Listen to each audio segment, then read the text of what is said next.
1,6 милиони денари е добивката на јавното предпријатие Стипион 2011 за првите 6 месеци од оваа година, елаборира првиот човек на ова јавно предпријатие Сашко Протогеров. Позитивниот биланс Протогеров го базира на председомакинската работа. Впрочем, тоа се презентира низ бројките од изготвениот полугодишен извештај, каде реализацијата е во позитива. По програмата за уредување на градежно земјиште за 6 месеца вкупно се реализирани 12.625.891 денар од предвидените 24 милиони денари. За полугодишниот извештај за зимско одржување на улици и патишта, тоа е фактички кварталниот извештај, вкупно реализирани се 2.083.867 денари од предвидените 4 милиона.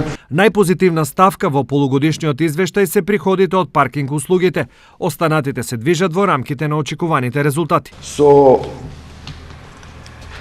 програмата за одржување на улици и патишта вкупно реализирани се 3.861.360 денари и за паркинг 2.636.148 денари. Проектираните суми на реализација не се во согласност со планираните приходи, но важно е дека нема негативен скор во извршувањето на планираните активности.